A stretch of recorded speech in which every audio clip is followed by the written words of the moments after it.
Amém. Nós vamos falar agora a respeito dos dons vocais, que são aquelas manifestações, podemos chamar de verbais, os dons que se manifestam de forma falada. Joel profetizou e disse: acontecerá que nos últimos dias derramarei do meu espírito sobre toda a carne. E Deus, por meio do profeta, diz: vossos filhos e vossas filhas profetizarão. E diz: vossos servos e servas profetizarão. Uma das evidências do enchimento do Espírito Santo desde o Velho Testamento é que a gente percebe que há uma relação entre ser cheio do Espírito e falar. No Velho Testamento nós não temos a manifestação do falar em línguas, mas as pessoas profetizavam, né? O Novo Testamento diz: enchei-vos do Espírito falando entre vós, salmos, hinos, cânticos espirituais. Eu creio que uma das características de ser cheio do Espírito é falar. A Bíblia nos mostra a evidência física inicial do batismo no Espírito Santo como sendo o falar em outras línguas. Alguns sinais nas experiências que eles tiveram que não se repetem em outras experiências. Em Atos 2, no dia de Pentecoste, a Bíblia diz: houve um ruído como que de vento, houve línguas como que de fogo, mas também diz que eles falavam em outras línguas conforme o Espírito Santo concedia que falasse. Em Atos 10, na casa de Cornélio, a Bíblia diz: caiu sobre eles o Espírito Santo e passaram tanto a falar em línguas como a magnificar a Deus. Eles não tiveram ruído como que de vento, não tiveram línguas de fogo, tiveram algo novo que ninguém teve ainda antes, que era magnificar, louvar a Deus, mas o sinal do falar em línguas permanece. Em Atos 19, quando Paulo chega em Éfeso, a Bíblia diz que um grupo de pessoas foi batizado nas águas e também no Espírito Santo. A Bíblia diz que eles tanto falavam em línguas como profetizavam. O texto não diz que houve ruído de vento, nem língua como que de fogo, não diz que magnificavam a Deus, e agora introduz algo novo: profetizavam. Mas falar em línguas é o sinal que vai se repetindo. A Bíblia fala de outros dois grupos sendo cheios do Espírito. Em Atos 8, em Samaria, quando os apóstolos vão lá orar pelo povo, nós não temos uma descrição detalhada do que aconteceu. Nós temos só uma menção do ocorrido. No entanto, a Bíblia diz que Simão, o ex-mágico, ele via que pelas mãos dos apóstolos lhes era concedido o Espírito Santo. Então, havia alguma manifestação visível. Em Atos 9, quando Ananias vai até Paulo e diz: Deus me enviou para que eu ore por você, para que você volte a ver e seja cheio do Espírito Santo. A Bíblia diz que Paulo, levantando-se, foi batizado. Eu já vi muita gente discutindo o batismo de Paulo, né? Eu creio que o batismo ali, que ele não é o batismo nas águas. Ananias diz: o Senhor me enviou para orar por você por duas coisas: que você volte a ver, seja cheio do Espírito Santo. Ele voltou a ver, e a Bíblia diz: levantando, foi batizado, né? O propósito era o enchimento do Espírito. Apesar de aqui a gente ter uma menção e não uma descrição em detalhes, todo mundo sabe que Paulo falou em línguas, porque ele escreve aos Coríntios e diz: eu falo mais em línguas do que todos vós. Eu creio, querido, que a oração em línguas é uma ferramenta poderosa. Nós falamos ontem sobre a importância de buscar os dons, mas a pergunta é: como é que se busca os dons? Essa busca não é uma busca física, geográfica, não é uma caça ao tesouro, tipo, onde será que o dom está escondido? Essa busca é uma busca espiritual. Como é que se busca os dons? Eu creio que, em primeiro lugar, querido, nós temos que desejar os dons. Paulo diz em 1 Coríntios 14, 12, visto que desejais dons espirituais, procurai progredir neles. Tudo precisa começar com o desejo. Eu nunca vi alguém sendo usado por Deus que diga: não, eu não queria ser usado. Alguns de nós que não queríamos o ministério no formato em que ele veio se manifestar depois, que a gente deduziu que era algo diferente. Mas a Bíblia diz que Deus opera em nós o querer e o realizar segundo a sua boa vontade. Então, antes de nos levar a realizar algo, Deus primeiramente trabalha em nós o querer. Amém? E a gente, em primeiro lugar, tem que desejar dons. Se a pessoa não deseja, não adianta esperar que vai acontecer. Agora, quando a Bíblia fala de buscar, é mais do que desejar. O desejo tem que nos mover a ir atrás. E como é que se busca? Em 1 Coríntios 14, 12, ele fala de desejar os dons. No versículo seguinte, o 13, ele diz assim: aquele que fala em línguas, ore para que também possa interpretar. Ou seja, você tem línguas, não tem interpretação. Você quer isso? Ore por isso. Essa busca, querido, ela se dá através da oração.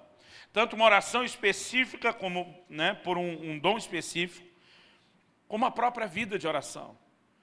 No livro de Atos você vai ver muita experiência com Deus. A maior parte das experiências, querido, elas são apresentadas num contexto de um ambiente de oração.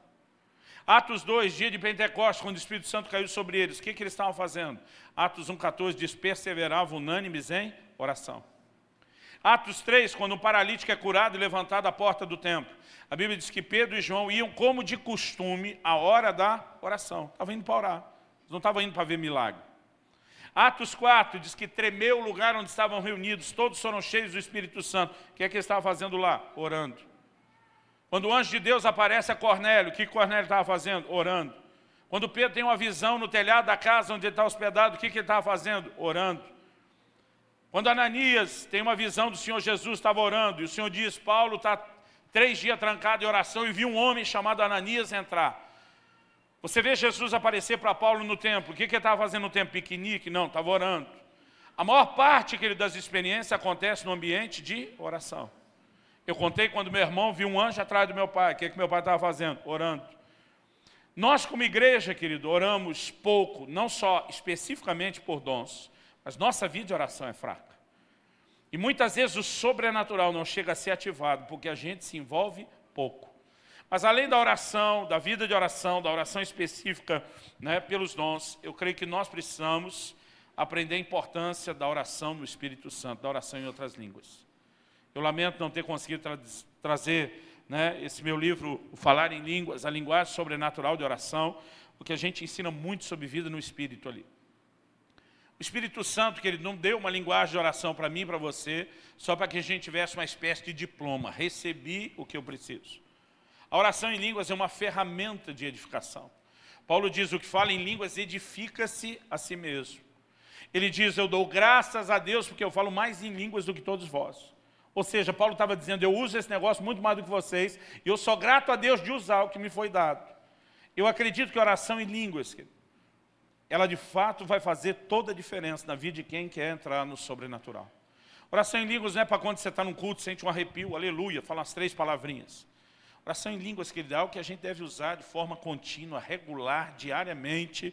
E quanto mais eu e você oramos em outras línguas, mais nós nos entregamos ao processo de edificação do Espírito Santo, ao lugar onde Ele quer nos levar. Eu percebo que faz na minha vida, onde eu tenho orado mais em línguas, eu vejo manifestações mais intensas do que quando eu tenho orado menos em línguas. Não quer dizer, querido, que a quantidade que você ora em línguas é o regulador de dom. Mas muitas vezes a sua entrega, a sua capacidade de entrar a um lugar de rendição maior do Espírito Santo está ligado a isso. Eu quero deixar você o encorajamento, né, de entender essa prática da oração em línguas como uma ferramenta de edificação. Mas voltando nos dons vocais, eu quero que a gente possa falar primeiro da profecia, e depois nós vamos falar de línguas com interpretação, do dom de variedade de línguas, seguido de interpretação. Dom de profecia, querido, é uma fala sobrenatural numa língua conhecida. Uma das melhores definições de profecia é falar por outro. Paulo escreve em 1 Coríntios 12, né, ali no versículo 3, se você puder, olhe comigo, e diz assim, ninguém que fala pelo Espírito de Deus. Ou seja, a definição dele de profetizar é falar pelo Espírito de Deus. 1 Coríntios 12, eu quero ler o 2 e o 3. Sabeis que outrora, quando erais gentios, deixáveis conduzir-vos aos ídolos mudos, segundo erais guiados. Por isso vos faço compreender que ninguém que fala pelo Espírito de Deus afirma anátema Jesus. Por outro lado, ninguém pode dizer Senhor Jesus, senão pelo Espírito Santo. Primeiro, Paulo diz assim, quando vocês eram gentios, antes da conversão, antes de ser o Israel de Deus, vocês se deixavam levar aos ídolos mudos. Mas quais são as características dos ídolos? Eles não são só mudos. No Salmo 115, a Bíblia diz, tem olhos, mas não veem, então são cegos. Tem ouvidos, mas não ouvem, são surdos. Tem boca e não fala, são mudos. Mas ele diz, tem nariz e não cheira, pé e não anda, mão e não apalpa. Mas aqui ele só pega a característica do ídolo mudo. O que ele está dizendo, os falsos deuses que você serviu antes de conhecer o Deus vivo e verdadeiro, eles não falavam na sua vida. E uma característica, querido, do Deus que nós servimos é que Deus fala. Amém? Não apenas pela sua palavra, que é a forma principal através da qual julgamos todas as outras. Mas Deus também fala de forma personalizada. Deus fala por meio de sonhos, Deus fala por meio de visões. E se tem uma área, querido, onde nós vemos Deus querendo que a coisa flua, é no terreno profético. Paulo diz, buscai com zelo os melhores dons, 1 Coríntios 14, 1. Ele diz, mas principalmente o de profetizar. Porque Deus quer que eu e você sejamos boca dele nessa terra. Deus quer falar através de nós. E aí que ele entra no versículo 3. Ninguém que fala pelo Espírito de Deus, porque aqueles irmãos estavam tendo problema. E acho que perguntaram para Paulo, quando é que é Deus? Paulo diz, ninguém que fala pelo Espírito de Deus vai dizer anátema a Jesus. A palavra anátema, querido, significa abominável, maldito. Ou seja, está falando pelo Espírito, não vai jogar contra o patrimônio, não vai dar um tiro no pé. Então, está falando contra Jesus, não pode ser o Espírito Santo. Ele diz, por outro lado, ninguém pode afirmar Senhor Jesus, a não ser pelo Espírito Santo. Então, aqui ele estabelece os limites extremos. Se está nesse nível, não pode ser Deus. Se está nesse, forçosamente tem que ser. No entanto, querido, nós aprendemos algo aqui, que o propósito dos dons é promover o senhorio de Jesus. Eu me lembro no início, quando eu comecei a mover no sobrenatural, minha oração era, Deus, tua palavra diz, não é recomendado aquele que, né, não é aprovado aquele que se recomenda a si mesmo, mas aquele a quem o Senhor recomenda.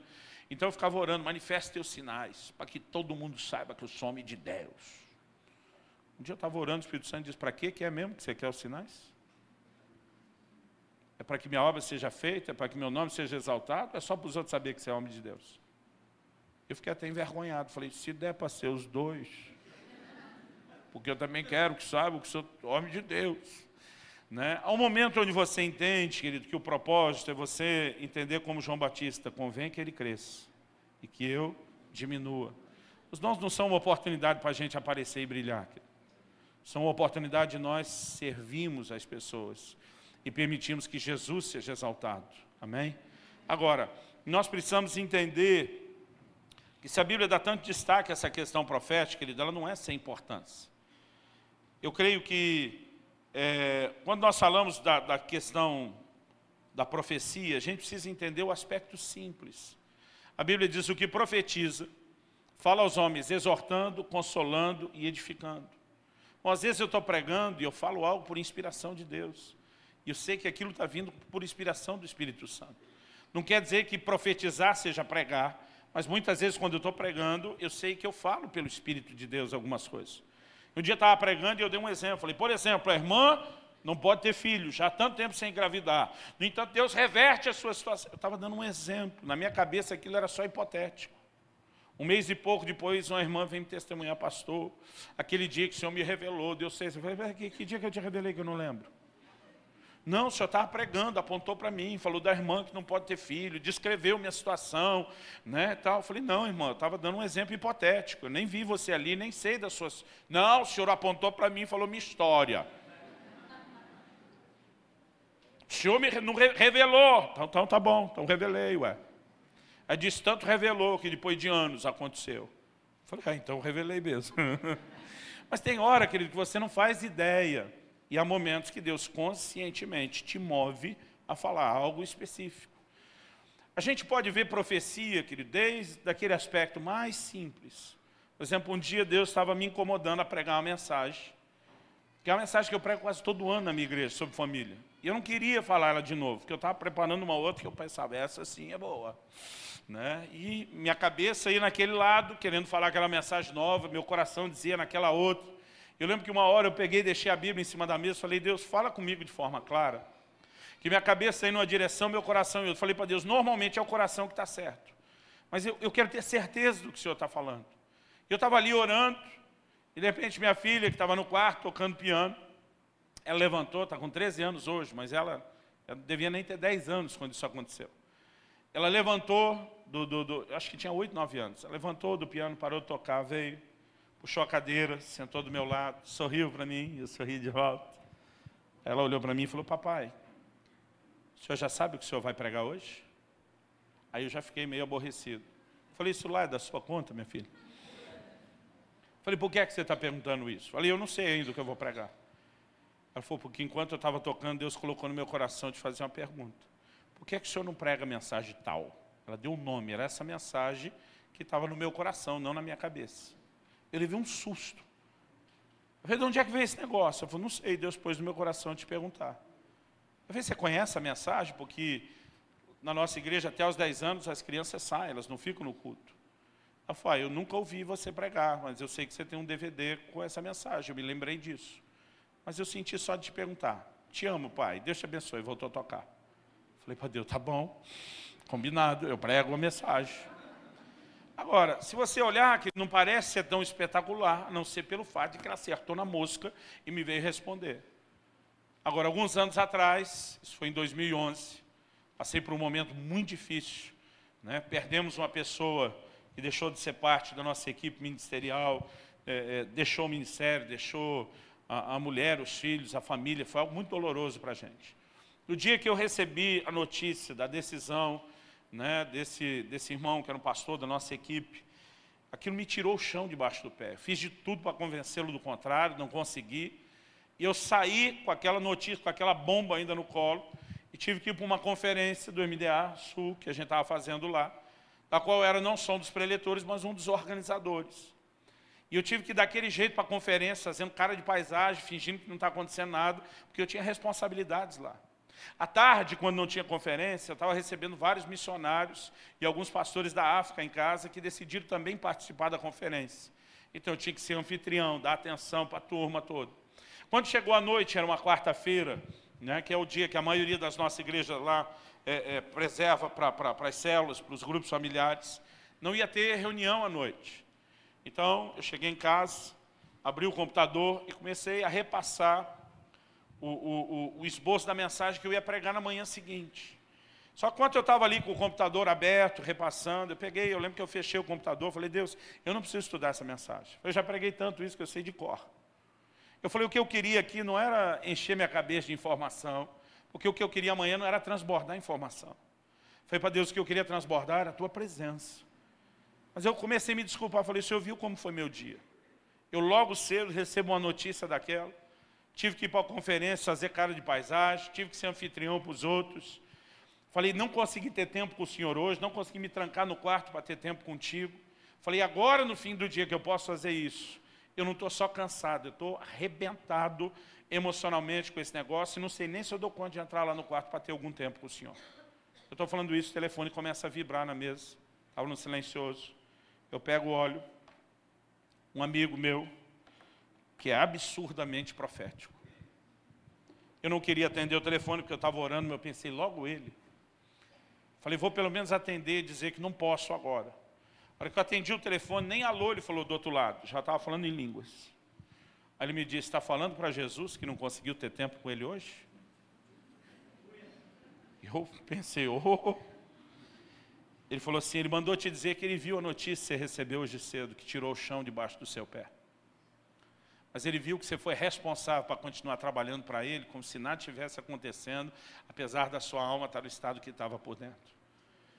Ele disse que viu quando você arrumou tempo para ser anfitrião, para receber e cuidar os outros, sem se importar com a sua dor. E ele mandou te dizer o seguinte, embora você não conseguiu trancar-se no quarto para ter tempo com ele, você suspirou por ele o dia todo. E ele manda te dizer que isso conta. E que amanhã, quando você abrir a boca para pregar, você não vai transbordar informação.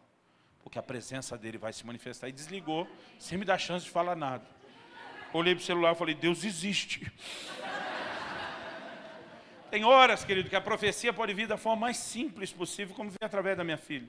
Tem hora que pode vir de uma forma mais espetacular para o celular. Né? Num momento como esse. Mas a verdade, querido, que o que faz diferença é o nível de edificação que isso pode produzir. Quem está entendendo, diga amém. Amém. Agora, como eu falei desde ontem, querido, você cresce no dom. Então a gente não começa dizendo para todo mundo, assim diz o Senhor. A gente checa o que tem, a gente vai se familiarizando com o dom, porque no terreno dos dons, querido, nós precisamos entender que é possível errar. Possível de que a possibilidade, não de que a gente quer que seja assim, né? Não de que tem margem de erro. Mas, por exemplo, Paulo diz, falem os profetas, ele diz, e os outros julguem. Por que julgar? Porque quem está profetizando pode dar uma bola fora.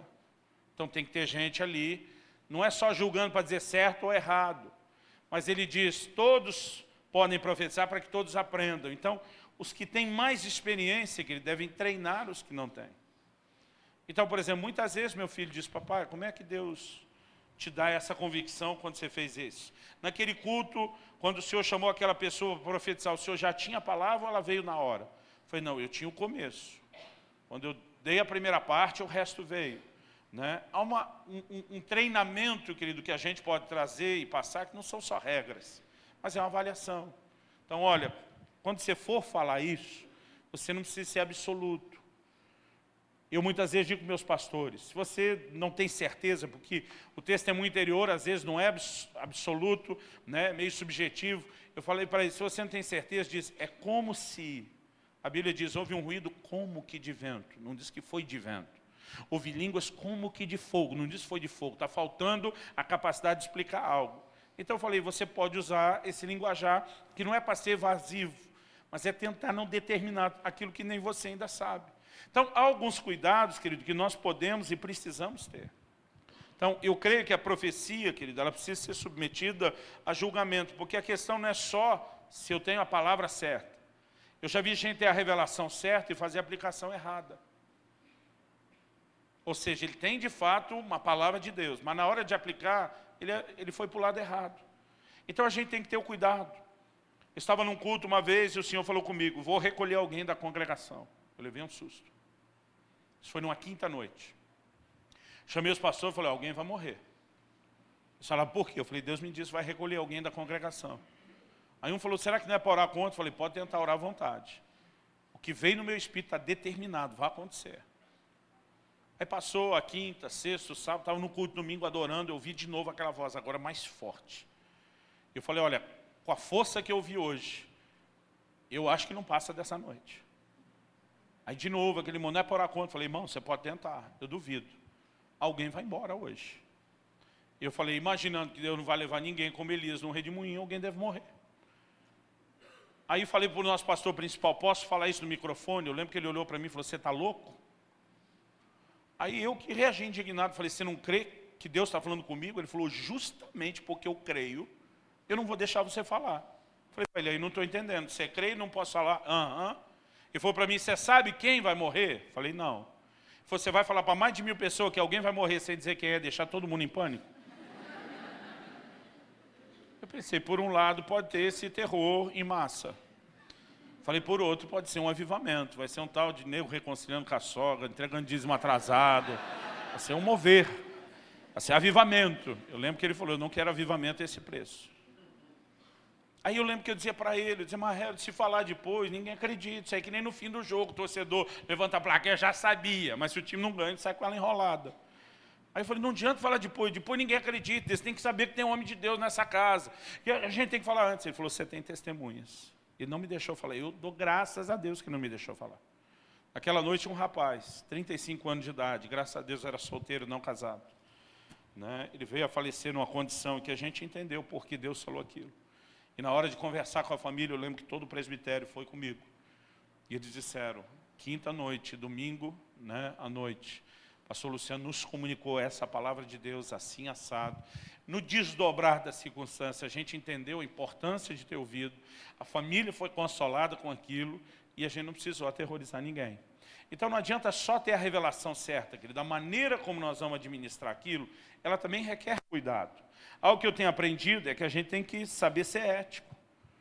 Se Deus me mostra, querido, um pecado de alguém, não é para julgar, para tratar em público, eu não tenho que falar na frente dos outros.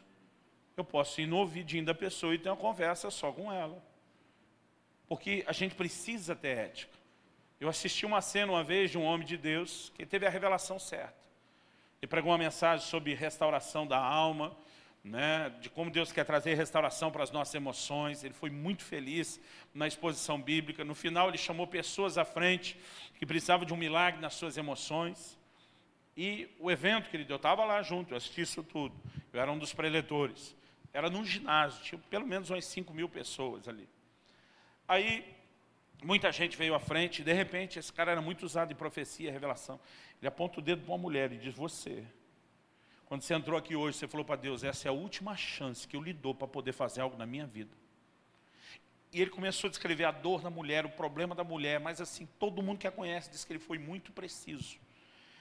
E ele falou para ela, você diz para Deus, ou o Senhor faz algo hoje, e sara de vez meu coração, ou eu desisto de tudo. Eu falei, Deus ouviu sua oração. E ele falou, para que você não ache que eu estou chutando.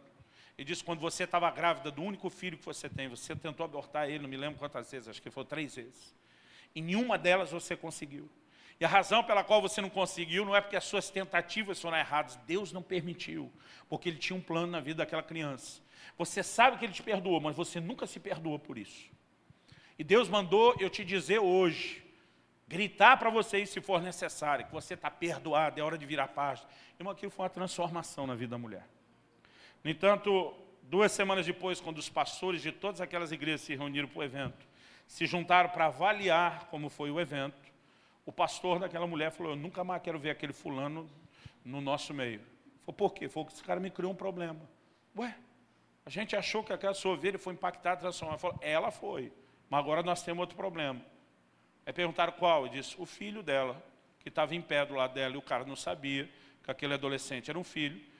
Ele falou, agora imagina o drama do adolescente ouvindo aquilo. Descobriu na frente de 5.000 pessoas que a mãe tentou matá-lo. Ele não fala mais com a mãe. Então agora nós temos um outro problema. Aí falou, aquele cara não é de Deus. Aí todo mundo começou a debater se era ou não era de Deus, se foi ou não foi o dom. E o que tentaram convencer aquele pastor, meu amigo, não tem como aquilo não ter sido de Deus. No entanto, a conclusão que se chegou, ele não teve o cuidado devido. Ele poderia simplesmente ter descido da plataforma, ido até a pessoa, falado para ela. Mas porque a escola em que ele foi criado, acho que os dons são só para o público e para a plataforma, ele foi além do que precisava. Tem coisas, querido, que envolvem a vida, o aspecto da intimidade das pessoas que não precisa ser tratado em público. Quem está entendendo? Então, com o tempo, querido, nós estamos aprendendo algumas coisas. Eu estava num evento só com pastores e líderes, e eram uns 300 pastores e líderes. No último dia, né, havia um propósito para o qual só podia participar quem tinha jejuado 3 dias para isso. Era uma coisa específica que eles trabalharam, desafiaram as pessoas e diziam, quem não fizer os 3 dias de jejum antes, nem vem para cá. Porque era uma maneira daqueles pastores tentar encorajar os outros que seriam ministrados a entrar realmente num outro lugar, né, a ter um rompimento. E eles dividiram os 300 em mais ou menos 6 salas, de mais ou menos 50 pessoas cada sala. Em cada uma dessas salas de umas 50 pessoas, a gente tinha de 5 a 7 dos pastores que tinham um ministério nessa área, fluíam no profético, que iam orar com esses 50. Irmão, foi algo especial. Na minha sala tinha 52, só para 2 que eu não dei palavra, eu dei para 50. E eram vários de nós ministrando, foi algo muito especial. Eu tive uma experiência muito interessante na minha sala, mas vou falar de uma que aconteceu em outra sala, com o nosso pastor principal. Ele viu acontecer, né? Não foi com ele. Na sala dele estava o profeta que talvez, de todas aquelas salas de todo mundo, talvez o que a gente mais respeitasse. E ele tinha sido muito enfático, nós só vamos falar de dons e ministérios, só vamos confirmar dom e ministério. Não vamos falar da vida pessoal, não vamos falar de problema, não vamos aconselhar ninguém, vamos focar só dons e ministério. O resto deixa para depois. Mas teve uma hora que veio um senhor para receber oração, já idoso, cabelo branco, e quando ele botou a mão na cabeça do cara, ele falou assim, você é um frustrado, na frente de todo mundo. Insistiu a segunda vez, disse, você é um frustrado. Falou, estou repetindo, porque quando você estava sentado ali no seu banco, quando te vinha receber oração, você falou isso para Deus 2 vezes. E você falou para Deus, o que me adianta receber palavras sobre dons e ministério, que nem os outros estão recebendo? Você falou para Deus, eu sou um frustrado, não consigo lidar com as minhas frustrações. E você disse, a menos que você fale a respeito disso, Deus, eu não quero nem tocar adiante o ministério. E você falou de 2 áreas, especificamente da sua frustração, com a sua esposa, que ela não cuida nem da sua comida, nem das suas roupas. E ele falou para o camarada, você diz para Deus, se você não mexer nesse assunto, eu nem sigo adiante com o ministério. E é desses caras tão atrevidos, ousados, que você confirma o que eu estou falando? O cara levantou, lágrima nos olhos, falou, só quero esclarecer uma coisa. O profeta falou o quê? Ele falou que eu sou viúvo. Bom, que ele falou isso, o homem de Deus botou a mão na cabeça. Na frente de todo mundo, falou assim, ai, ai, ai, ai, ai. Ele parou e falou, eu quero a atenção de toda a sala. Porque, pelo que ele está dizendo, eu errei em algo aqui, eu vou ter que me retratar. O cara falou, não, o senhor não fala nada, deixa comigo. Ele falou, eu nunca vi uma manifestação profética como essa. Ele falou, porque eu estava sentado no meu lugar e eu falei 2 vezes para Deus, sou um frustrado. Falei para Deus que não me adiantava ouvir palavras sobre dons e ministérios se o Senhor não mexesse no assunto da minha frustração. E mencionei as duas áreas que você falou, mas eu estava falando da ausência da minha esposa. Do como eu fui um cara que deixei ela fazer tudo sozinho, nunca fiz nada, e agora eu não consigo nem lidar com essas áreas da ausência dela. No entanto, o jeito que o Senhor falou é como se ela estivesse viva e sendo negligente. E ele meio que queria defender a memória da mulher, falou, ela nunca, né, deixou nada a desejar enquanto esteve viva. Agora, por que aquele profeta errou esse detalhe? Em parte conhecemos, em parte profetizamos. Na hora de profetizar, ele olhou a mão do cara e viu uma aliança que estava ali por respeito. Então ele deduziu que toda aquela informação que ele tinha envolvia uma mulher viva e não uma pessoa morta. Nessa hora, irmão, é melhor você dar uma de quem não sabe mesmo. Diz, ó, não sei se essa aliança aí é de você é de fato casado, se sua mulher ou não viva, né? Ou é como se fosse isso. Às vezes você pode deixar um pouco mais relativo. Agora, mesmo com aquela aplicação errada numa área, aquele homem não deixou de ter sido impactado e abençoado por Deus, porque ele falou, era impossível o Senhor falar das coisas que estavam no meu coração se não fosse da parte de Deus. Agora, o que eu quero dizer, querido, às vezes a gente acha, se tem alguma coisa errada, não é Deus, não é o Espírito Santo. Se é o Espírito Santo, só está tudo certo. Se fosse assim, a Bíblia não mandava julgar, porque em parte conhecemos, em parte profetizamos. Eu, na minha outra sala, enquanto isso acontecia do lado de lá, fui profetizar para um senhor. Botei a mão na cabeça dele, a hora que ele ajoelhou para receber oração. E a hora que eu botei a mão na cabeça dele, eu tive uma visão, um vislumbre, foi rápido. Eu vi a segunda parte de uma escada. Normalmente as escadas têm um lance que vai, né? O outro que volta para o outro lado. Eu vi o segundo lance de escadas de um sobrado. Eu vi nesse segundo lance um rapaz de uns 18 a 20 anos, não dá para saber a idade, mas pelo porte dele, não era criança e nem tão velho. Eu vi ele subindo bravo, tipo quando você vê alguém bravo que vai bater no pé. Eu vi ele terminando de subir aquela escada bravo, bater no pé. Ele entra por uma porta que era quase na frente da escada, um pouquinho para o lado. E bate aquela porta, fecha ela com força. Foi a cena que eu vi. Eu comecei a falar para aquele homem, falei, você acabou de fazer uma oração a Deus, dizendo, Deus, o único assunto que eu preciso de uma palavra sua, não é o que eles estão ministrando sobre ministério. É algo que vai decidir se eu estou qualificado ou não para o ministério. Você falou para Deus de um problema que você tem dentro dessa casa. Eu acabei de ver esse problema. Esse problema é um rapaz, nos 18 a 20 anos. Não é seu filho, no sentido de que você o gerou, nem de que você adotou de papel passado, mas é como se fosse. Na hora me fugiu a palavra enteado, irmão. Não consegui achar em lugar nenhum. Eu falei, mas é como se fosse. Eu falei, eu não preciso explicar. O moleque está dentro da sua casa, você sabe quem é. E a revelação que ele foi algo tão preciso, que ele impactou tanto ele, a liderança da igreja dele que estava lá. Agora, eu vou dizer que Deus esqueceu a palavra enteado? Não, quem esqueceu fui eu. Então eu tive que dar uma volta para expressar o que veio no meu espírito. E no fim deu certo do mesmo jeito. Você entende então que em parte conhecemos, em parte profetizamos? Agora, a importância, querida, é que a gente tenha o cuidado ético. É que a gente tenha, né, essa precaução de não errar. Não chegar dizendo, foi Deus que me disse. Diz, olha, estou sentindo algo, não sei se isso faz sentido para você. Até porque, se você tiver a revelação certa, se fizer uma aplicação errada, querido, você já pode pôr tudo a perder. Então, às vezes, um diálogo permite, né, que aquilo seja recebido da melhor forma possível e que você aprenda com a sua própria experiência.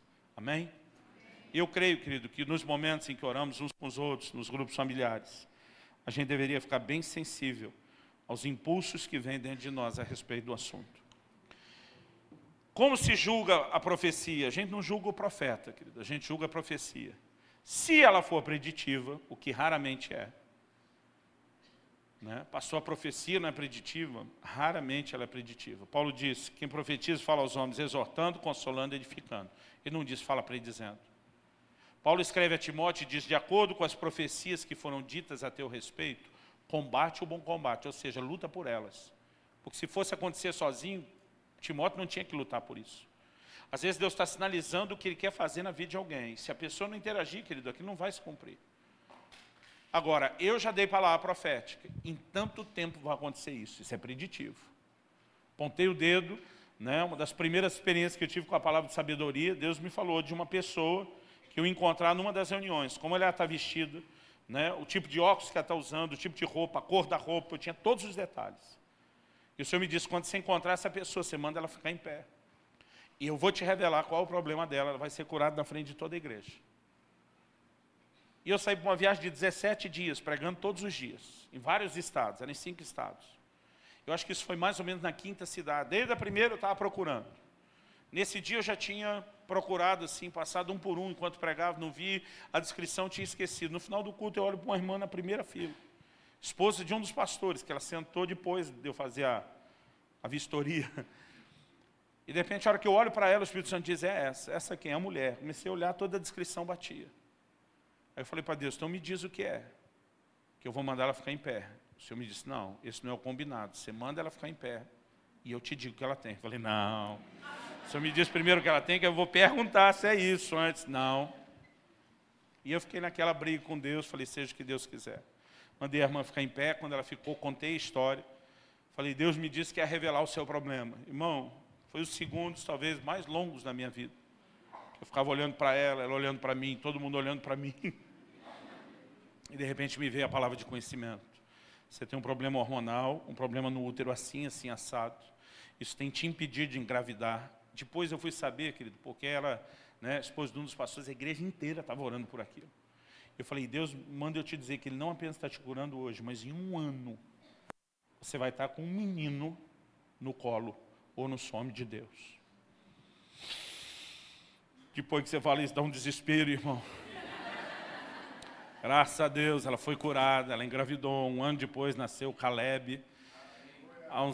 Acho que foi ano passado, ou retrasado, que eu fui ministrar nessa igreja de novo. Tirei uma foto com ele, pus no Instagram, o menino já está com 14 anos de idade, né, dizendo, ó, quem me ouviu contar essa história, esse é o menino.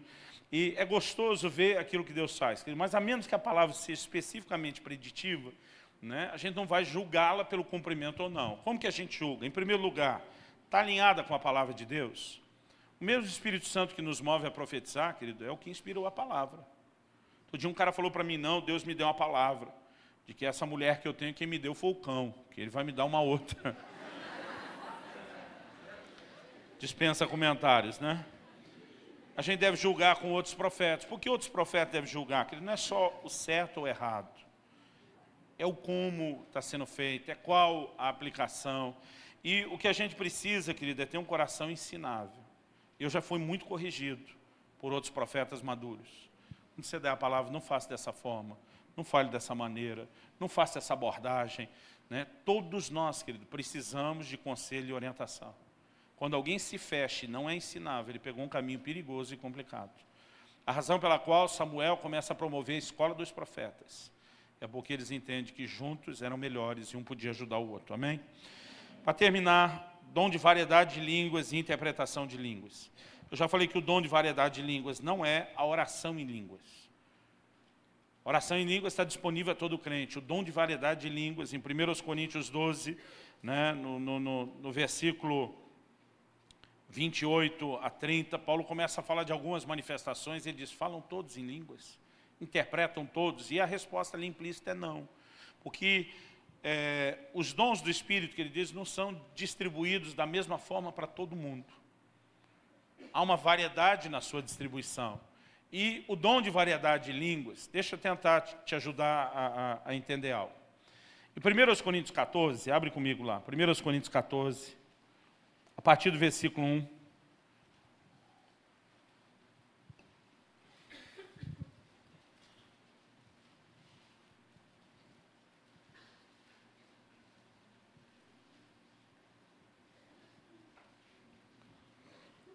Paulo diz assim, segui o amor e procurai com zelo os dons espirituais, mas principalmente que profetizeis. Pois quem fala em outra língua não fala a homem, senão a Deus, visto que ninguém o entende, em espírito fala mistérios. Mas o que profetiza, então ele tinha dito, principalmente que profetizeis. Aí ele começa a fazer um contraste entre o falar em línguas e a profecia. Mas o que profetiza fala aos homens, edificando, exortando e consolando. O que fala em outra língua, a si mesmo se edifica. Mas o que profetiza, edifica a igreja. Eu quero que todos vós faleis em línguas, muito mais, porém, que profetizeis. Pois aquele que profetiza é maior do que o que fala em línguas, a não ser que também as interprete, para que a igreja receba edificação. Então vamos entender algumas coisas aqui. Primeiro, e diz que o que profetiza não fala a homens, fala a Deus. O que fala em línguas, perdão, não fala a homens, mas a Deus. Então, quem está falando em línguas, nós podemos dizer que o homem está falando a Deus. Mas quem profetiza é Deus falando ao homem. É bem diferente. E diz que o que fala em línguas, edifica-se a si mesmo. O que profetiza, edifica toda a igreja. E diz que quem fala em línguas não entende o que fala. O que profetiza, porque fala numa língua conhecida, todo mundo entende o que ele fala. Então você tem 3 contrastes aqui muito claros. Num, o homem fala a Deus, no outro, Deus fala com o homem. Num, edificação é pessoal, no outro, edificação é coletiva. Num, ninguém entende, em outro, todo mundo entende. Agora, ele diz assim, no versículo 5, a não ser que também, que o que profetiza é maior do que fala em línguas, ele diz, a não ser, então o único caso onde quem profetiza e fala em línguas é igual e não maior do que o outro, ele diz, a não ser que também as interprete. O que ele está dizendo, querido? Que a profecia é como se fosse uma nota de 100. Uma línguas com interpretação são 2 de 50. Ele diz, profecia com línguas não compara, profecia é maior. Uma língua com interpretação está no mesmo nível. Isso significa o quê? Que línguas com interpretação é igual profecia. Então, se você vai comparar a linguagem de oração para a sua edificação com línguas com interpretação, elas são completamente diferentes. O que fala em línguas edifica-se a si mesmo. O que fala em línguas com interpretação edifica toda a igreja. O que fala em línguas para sua edificação pessoal é o homem falando com Deus. Língua com interpretação é Deus falando com o homem. Quem fala em línguas apenas ninguém entende. Quem fala língua com interpretação, todo mundo entende. Então, elas são completamente diferentes, as manifestações. E o que eu vou falar agora, querido, não é da oração em línguas. O que eu vou falar agora é do dom de variedade de línguas seguido de interpretação. Eu não tive dificuldade para distinguir a diferença de um e de outro, porque no dia que eu fui batizado no Espírito Santo, com 15 anos de idade, que eu desandei falar em línguas. Eu estava orando em línguas, passou um pastor, botou a mão na minha cabeça e disse, receba o dom de variedade de línguas. Se eu conseguisse ter parado para explicar para ele, ia ter dito, ei, você não viu que finalmente eu recebi, estou falando em línguas? Mas na hora que diz, receba o dom de variedade de línguas, irmão, outra coisa aconteceu comigo. E eu comecei a falar de uma outra forma, em outras línguas. E a partir daquele dia, toda vez que vinha aquela manifestação, eu sabia que alguém ia interpretar o que eu estava falando e que ela era completamente diferente. Então, na prática, para mim, foi mais fácil de descobrir. Né? Porque quando a gente fala de língua e interpretação, outro dia eu estava contando algumas experiências que eu tive de interpretação de língua, o irmão chegou para mim e falou, já que o senhor tem interpretação de língua, se eu gravar minhas línguas, o senhor interpreta? Eu falei, não. Porque interpretação, querido, não é tradução. Há uma diferença entre uma coisa e outra. Não é que você ouve o fonema e entende o que está sendo dito. É um ambiente onde Deus move um tipo de língua específica.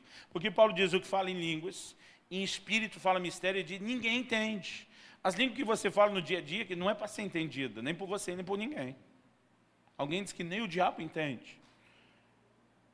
Eu não sei se dá para a gente assegurar isso ou não. A verdade, querido, é que, em relação à interpretação de línguas, quando há o dom de variedade de línguas, que é acionado, a interpretação também é acionada. Né? E a gente precisa entender que aquilo tem a ver com um ambiente. Eu creio que o intérprete tem que estar presente, irmão. Paulo diz, fale em línguas e haja quem interprete, o cara tem que estar lá. Né? Então, eu particularmente não acredito, né? Embora hoje em dia a gente tem, como eu falei do irmão que me ligou e profetizou pelo celular. Né? O tipo de experiência, você não vai achar nada na Bíblia que não tinha celular e a tecnologia lá. Né? Então alguém falou, pastor, você acha que alguém pode falar em línguas e o outro interpretar numa videoconferência? Né? Eu falei, de qualquer forma, há uma interação no momento, querido, não com aquilo que está ouvindo. Eu creio que é com o mover do Espírito Santo num ambiente. Eu já tive num ambiente em que alguém levantou, falou em variedade de línguas, e aquilo que eu entendi, uma outra pessoa falou com outras palavras. A essência da mensagem era a mesma. O que me faz entender que não é uma tradução. Né? Eu creio que no assunto de variedade de línguas, Paulo diz o que fala em línguas, ore para que possa interpretar. Então significa que a mesma pessoa que fala em línguas, ela também pode interpretar. Agora, a Bíblia diz, se falar em línguas, haja quem interprete. Então a Bíblia admite que um outro também pode interpretar. Eu já tive experiência de falar em línguas, outro interpretar. Eu já tive experiência de outro falar em línguas e eu interpretar. Eu já tive experiência de eu falar em línguas e eu mesmo interpretar. Isso na minha vida não é tão frequente como profecia, como algum dos outros dons. Mas quando acontece, querido, eu acho emocionante. Principalmente quando é por duas pessoas. Um falando em línguas, outro interpretando. Por quê? Ninguém combinou aquilo, ninguém está esperando aquilo. E de repente o Deus que move uma pessoa, move a outra. Eu me lembro de uma das primeiras experiências, assim, mais públicas que eu tive com língua e interpretação. Pastoreava em Guarapuava, estava pregando uma mensagem. E Deus tinha me dado uma mensagem de muito confronto. Eu demorei para entender, irmão, que quando Deus dá uma mensagem de confronto, não quer dizer que a gente tem que ser mal educado na hora de expor. Porque às vezes acha que porque é confronto tem que bater, chutar, ser mal educado. E às vezes isso faz com que as pessoas se fechem. Né? Eu lembro que um dia Deus falou comigo, eu te disse o que falar, não te disse o como. Você deduziu que tinha que ser mal educado e grosso. Então, eu estava pregando e eu vi que o povo estava fechado para aquilo. Já estava no fim da mensagem, eu falei, Deus não está adiantando nada. A gente percebe não só no natural o nível de interação com a mensagem, mas espiritualmente eu percebi que a coisa não estava indo a lugar nenhum. E foi me dando um desespero. E eu falei, Deus, se o Senhor não fizer alguma coisa, não adiantou nada eu falar disso. Enquanto eu estou ali dentro de mim, clamando por socorro, me veio uma convicção, que a hora que eu terminasse a mensagem e entrasse no apelo, um dos pastores da nossa equipe, o Luiz, ia subir para o púlpito sem a gente falar nada. Normalmente eu sabia que os microfones que os músicos usavam lá atrás ficavam todos desligados. Eu já olhei para a mesa, esperando ver se o camarada da mesa do som estava lá, porque ele era daquele que batia o escanteio, corria, cabecear, fazia de tudo. E quando eu olhei para a mesa do som, não vi ninguém. Pensei, não vai adiantar ele subir e pegar o microfone, porque vai estar desligado. Mas na mesma hora, no meu espírito, me veio informação. O microfone que ele pegar é o único que foi esquecido ligado. Eu tinha toda essa informação dentro de mim, que a hora que ele pegasse o microfone, Deus ia usar nós dois juntos, eu só não sabia como. E a hora que eu fiz o apelo, ele simplesmente se levanta, sem falar nada. Eu só lembro dele pegando o microfone, eu vi a batidinha, aquele teste para ver se estava ligado. A hora que bateu, eu olhei para ele, a hora que eu olhei para ele, ele falou, estou pronto. No que ele falou, estou pronto, irmão, parece que apertou um botão, ligou alguma coisa.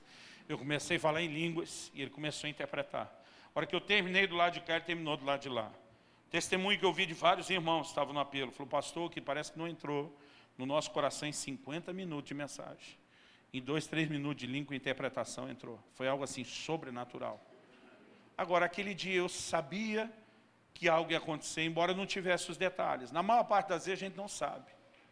Alguns anos depois, o pastor Luiz já não estava mais conosco ali em Guarapuava, foi plantar uma igreja em Vinhedo, no estado de São Paulo. Já era o 4º ano de aniversário deles, eu fui chamado para ser um dos pregadores na festa de aniversário. Eu cheguei um dia antes para ouvir um outro pregador e ficar ali com eles. E a gente estava conversando, a gente quando solteiro morou junto, sempre fomos muito amigos. Ele falou para mim, cara, eu tenho que ir no mercado pegar umas coisas aí para o lanche da noite da igreja. Vamos comigo, e aí a gente aproveita e continua conversando, não para, e saímos juntos para o mercado. Aí eu lembro que estamos indo com o carrinho lá pelos corredores, pegando as coisas. Me lembro da hora que ele virou o carrinho para entrar num outro corredor. A hora que ele virou e eu do lado dele entrei, eu tive uma visão. Eu me vi no final do culto, vi a igreja dele cheia como nunca tinha visto. Eu vi, isso era sexta-feira, eu vi o final do culto do sábado. Eu terminando de pregar, eu fazendo o apelo, e no momento em que eu fazia o apelo, eu começava a falar em línguas e ele interpretar.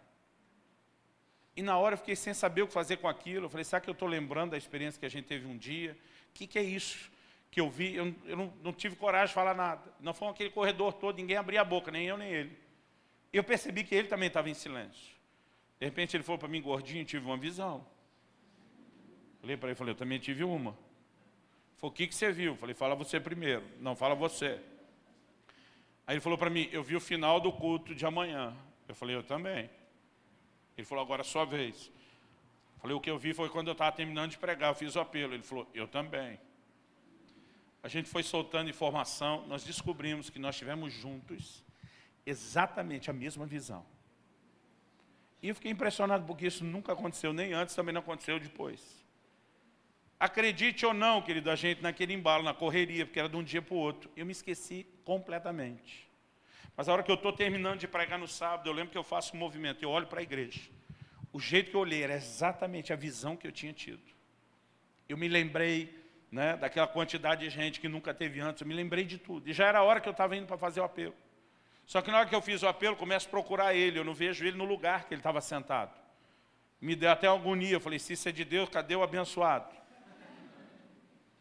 Aí ele me chama atrás, eu olho, vejo que ele já está em cima com o microfone na mão. Que nem aquele dia em Guarapuava, ele disse, estou pronto. Porque ele falou, estou pronto, irmão. Parece que apertou o mesmo botão. Eu comecei a falar em línguas, ele começou a interpretar. Foi algo muito especial. Eu não vejo essa manifestação acontecendo toda hora, né, com a mesma frequência, como alguns outros dons, mas quando acontece é importante. Vamos resumir aqui, para concluir. O dom de variedade de línguas é uma fala sobrenatural em língua desconhecida. Irmão, não é habilidade linguística. Outro dia eu vi um tradicional tentando explicar. Quando Paulo disse que falava em línguas, é porque ele falava em hebraico, aramaico, grego. Eu falei, meu amigo, Paulo diz o que fala em língua, ore para que possa interpretar. Se isso é uma habilidade natural, você precisa orar para interpretar? Você simplesmente interpreta o que você sabe, mas você diz, ore para que possa, é porque não dá para interpretar sem oração. E se interpreta com oração, tem nada a ver com habilidade linguística. Paulo diz, ainda que eu fale a língua dos homens e dos anjos, pode até ser, querido, que a gente seja movido a falar numa linguagem terrena, mas a gente pode também estar falando numa linguagem celestial. Então, eu creio que em relação à interpretação de línguas, depende, isso é profundo, irmão, presta atenção, depende das línguas para operar. Se não tiver línguas, não tem interpretação de línguas, tá bom? Só tem interpretação de línguas se tiver o falar em línguas. Ela dá o significado, não a tradução de uma mensagem. É equivalente à profecia, né? Falamos de ter o intérprete presente e tudo sobre os dons. A Bíblia diz que deve ser feito com ordem e com decência. A ordem e decência, querido, porque Paulo diz, Deus não é Deus de confusão. Significa que quem faz confusão é a gente. Então, a gente precisa aprender que tanto quem conduz o culto deve administrar. Na minha igreja eu digo que você tem uma palavra profética, fala com a gente, com os pastores. Porque nós vamos julgar a sua palavra profética. Às vezes, se a gente julgar antes de você falar, é melhor, porque você nem fala. E se a gente for julgar depois, você der uma bola fora, vai passar mais vergonha. No entanto, a gente não quer que você desanime, né? Então, precisa haver ordem, precisa haver padrões. Paulo diz, enquanto um está falando, o outro está ali sentado, baixa a orelha. Agora, quando Deus trouxer a revelação para o outro, então é hora de um saber, é a hora de passar para o outro. Ele diz, fala em 2, no máximo 3, mas um de cada vez. Os outros só julguem. Paulo está dizendo, não dá para todo profeta falar em toda reunião. Porque senão, né, não se faz outra coisa. Então, há necessidade de que haja ordem. Agora, eu vou repetir, querido, como é que a gente cresce nos dons? Praticando, exercitando. Quanto mais você exercita aquilo que você tem, a impressão que você tem, né, eu acredito que mais fortemente você vai se aperfeiçoando no dom. Amém?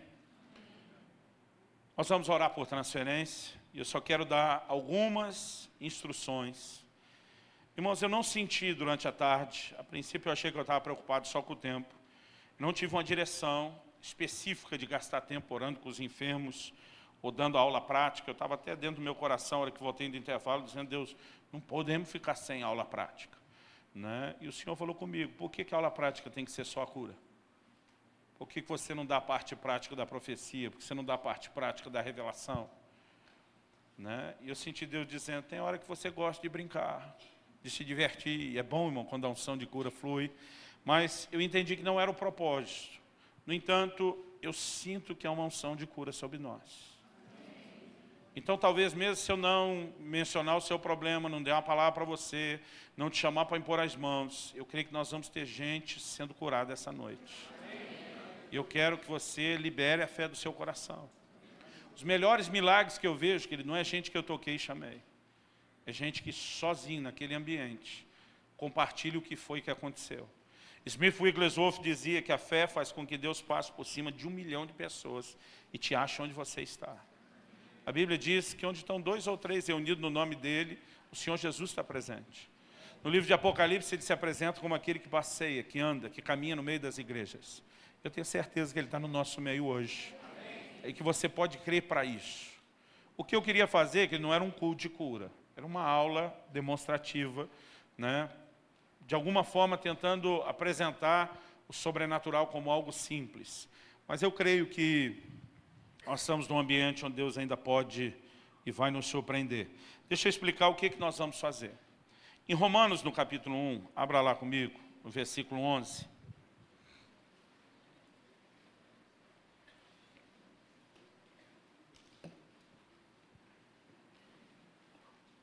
Romanos, capítulo 1, versículo 11.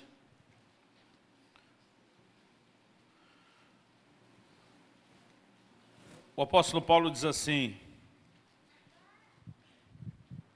porque muito desejo ver-vos, a fim de repartir convosco algum dom espiritual, para que sejais confirmados. Essa palavra traduzida aqui, repartir, no original grego é a palavra metadidome. Ela significa dar, compartilhar. Tem outra versão que diz, a fim de compartilhar convosco. Quem tem essa expressão, essa tradução, compartilhar? Tem uma outra que diz assim, a fim de vos comunicar um dom espiritual. Quem tem a versão comunicar? Todas essas palavras, querido, dar, repartir, comunicar, compartilhar, elas, na verdade, dão a ideia do quê? De uma transferência. Eu, particularmente, gosto da expressão compartilhar. Porque dar ou comunicar, parece que o que eu tinha foi embora para o outro. Repartir, parece que eu vou dividir meio a meio. Eu gosto da ideia de compartilhar. Por quê? O que está operando na minha vida não perde a sua capacidade de ser inteiro, enquanto o outro tem acesso à mesma coisa. Então, quando a gente fala na linguagem informática, um arquivo compartilhado, não é metade de um, não é metade do outro, não saiu de um e foi só para o outro e o primeiro ficou sem, é o que os dois têm acesso. Eu acredito, querido, em transferência de dons. Paulo diz, eu quero compartilhar com vocês algum dom espiritual. A palavra traduzida aqui, dom espiritual, é carisma. Fala das manifestações do Espírito. Em 1 Timóteo 4,14, abre lá comigo. Primeira carta de Paulo a Timóteo, capítulo 4, versículo 14. Paulo diz a seu discípulo Timóteo, não te faças negligente para com o dom que é em ti. A palavra dom aqui, de novo, é carisma. O qual te foi concedido mediante profecia, com imposição de mãos do presbitério. Né? O que ele está dizendo quando fala que o dom foi concedido? A palavra aqui não tem o meta, mas tem o didome daquela outra palavra. Ele está falando que o dom lhe foi dado. Então, esse dom que está operando na vida de Timóteo foi dado. Como que foi dado a ele? Imposição de mãos e profecia. Eu creio que na transferência de dons tem dois elementos importantes. Um deles é a profecia. Por quê? Não é a gente que decide que dom dá para quem. Né? Eu não posso dizer, o irmão riu das minhas histórias engraçadas, vou lhe dar um dom bom. O irmão não comprou muito livro, não vou lhe dar nada. Né? Eu não posso ficar escolhendo o que eu faço para alguém. Porque a Bíblia diz que o Espírito Santo distribui como lhe apraz. A importância do profético é eu ter a sinalização do que é que o Espírito Santo quer fazer. Então, às vezes, estou num lugar, Deus me diz, impõe as mãos sobre aquele, reparte, né, da unção, do dom que eu te dei na área de curas e milagres. Né? Ora com aquele outro, transfere algo na área de revelação. Então, quando você tem uma palavra de Deus, você sabe que o Espírito Santo, que é quem distribui os dons como lhe apraz, ele está fazendo o que ele quer. E aí entra a imposição de mãos, que Hebreus fala que é um dos rudimentos da doutrina de Cristo, que é a forma através da qual vai acontecer o download, a descarga do dom. Ok? Então, o que nós vamos fazer, querido? Em fevereiro de 1993, alguns de vocês nem eram nascidos, quando pela primeira vez eu orei por transferência de dons, o Senhor me disse, eu vou te levar em auditórios, onde seria impossível, se você tivesse que depender de uma palavra profética, você orar por todas as pessoas.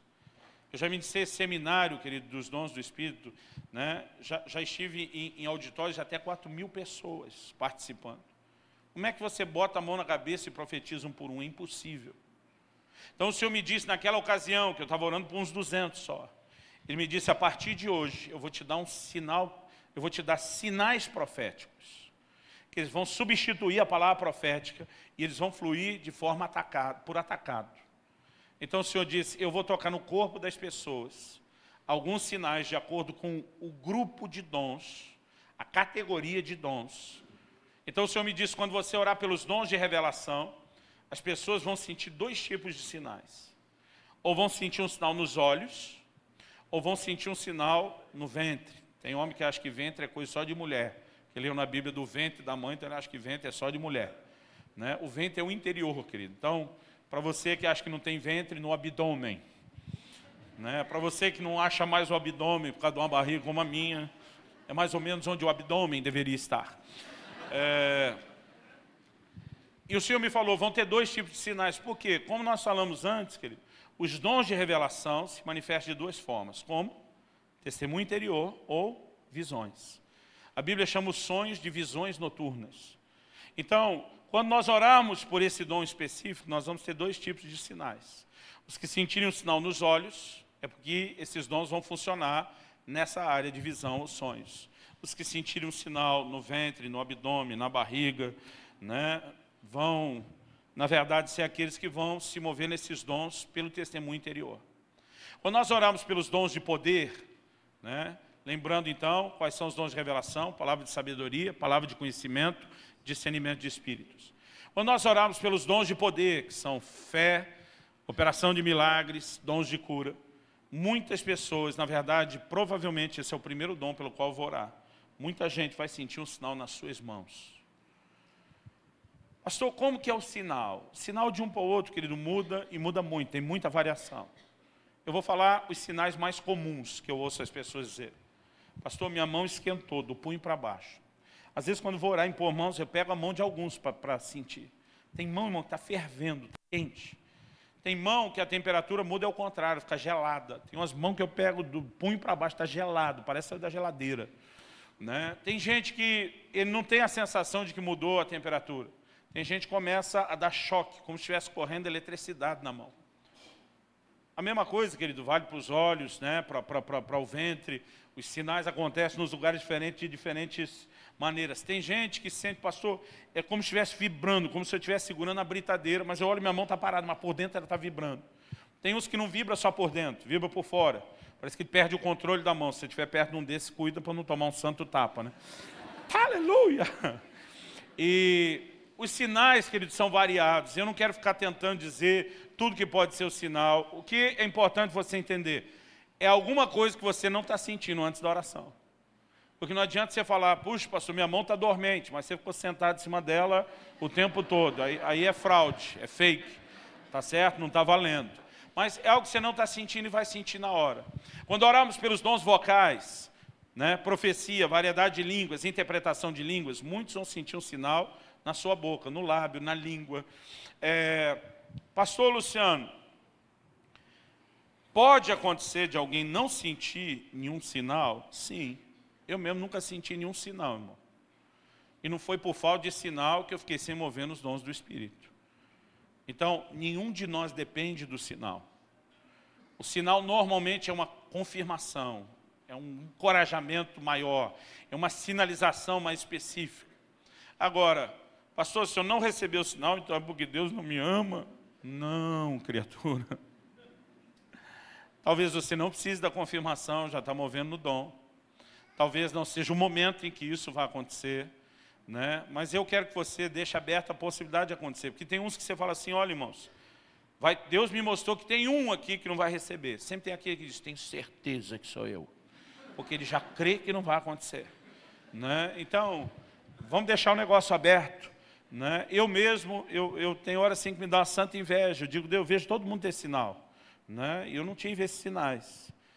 As pessoas reagem de forma muito diferente no momento que nós estamos orando. Tem gente que nós vamos impor as mãos, por quê? Nós vamos chamar à frente quem sentiu o sinal. Pastor, eu não posso ir pela fé? Não, usa a fé para receber o sinal. Se você receber o sinal, você vem na hora que a gente chamar. Se não receber, não vem. Nós vamos depois orar por quem não teve sinal. Mas nós queremos seguir esse comando. No momento que você vier à frente, as reações são diferentes, até dependendo do que Deus faz. Tem gente que se impõe a mão, parece que é um raio na cabeça dele. Blum, acabou, foi lá para o chão. Né? Tem gente que você impõe a mão, nem você que está ministrando sentiu nada, nem a pessoa. Pastor, se eu não senti nada, então é porque as coisas estão travadas no mundo espiritual. Não. A transferência do dom, querido, não depende do que você sente, é baseado em fé. Amém? Não, fala um amém melhor, para você não achar que veio e voltou sem receber. Então, No momento que a gente estiver orando, se você der uma olhada à volta, nós temos bastante gente aqui para ministrar. Então, o que acontece? Querido? Se Deus mover qualquer um dos pastores que vai estar nos ajudando a ministrar, se Deus nos mover a mais do que impor mão na sua cabeça fazer algo mais, nós vamos fazer. Se tiver palavra profética, nós vamos dar. Se tiver palavra de conhecimento, nós vamos dar. Agora, o propósito não é esse. Porque tem gente, não, o outro ali profetizaram, também quero. Irmão, se Deus quiser falar com você, Ele te acha. Ele sabe onde você está. Você não precisa ficar pedindo. Ok? Então, nós vamos fluir de acordo com aquilo que sentir em Deus. Aqueles de vocês, que se a gente pôr a mão, parece que um raio na cabeça caiu para o chão, a gente não pode, irmão, que você fique no chão muito tempo. Porque vai ocupar um espaço que mais gente precisa para ser ministrado. Então nós vamos ter uma equipe de limpeza. E eu quero pedir que os supervisores de setor e de área nos ajudem a organizar aqui as filas, porque quando vier à frente, irmão, nós vamos pedir filas horizontais. O que é isso? Um do lado do outro, ombro a ombro. Entre a primeira e a segunda fila, irmão, a gente precisa de pelo menos 1,5 metro, para pelo menos 2 caras do meu tamanho andar no meio de vocês, para poder ministrar. Então, os supervisores vão nos ajudar a fazer a fila, a distância. E também, entre eles, nós vamos ter uma equipe de limpeza. O que é a equipe de limpeza? O camarada caiu debaixo do poder de Deus. A gente quer que ele seja ministrado. A gente não quer que ele atrapalhe o fluxo, o caminho dos outros. Então, um vai pegar nos 2 pés, outro vai pegar nas 2 mãos, vai balançar 1, 2, e no 3 nós vamos jogando, empilhando no canto. Tá certo? Aí você continua sendo ministrado lá na sua pilha, e a gente... Eu estou brincando, mas nós não vamos jogar, mas nós vamos... Também não vamos arrastar, mas nós vamos tirar do caminho. Ô pastor, eu estava lá recebendo de Deus, mexeram em mim. Pois é, irmão, você já está avisado antes. Nós vamos mexer em você, se você não sair daqui por bem, vai sair por mal. Aleluia. Agora, por que, querido? Nós não queremos parar de poder ministrar aos outros. Nós vamos ter que daqui a pouco, irmão, arrancar pelo menos talvez umas 10 fileiras de cadeira aqui. E você que achou, estou na cara do gol, dançou, vai lá para o fundo, né? Porque a gente vai precisar de espaço para poder orar, nós vamos precisar do trânsito livre. Você, pai, mãe, que está com criança pequena, segura perto de você. Não deixa andando por aí. Amém? Amém melhor? Ô pastor, eu recebi o toque, eu preciso ir lá na frente para alguém orar comigo. Então pede alguém específico que cuide, segura no colo até que eu volto. Sua vida pela dela, combinado, né? Não vamos ser, querido, ingênuo. E nem deixar, tem criança, tem pai que não fala. A criança vem junto, a mãe caiu, está chorando, gritando, o filho olha, está morrendo. Né? É falta de sabedoria, irmão. Eu já vi quanta criança apavorada, mãe, não morre não, não morre não. E umas mães assim, cheias de sabedoria, empurra a criança, dá licença que Deus está me ministrando. Então vamos fazer tudo direitinho, amém? Vocês estão prontos para receber de Deus?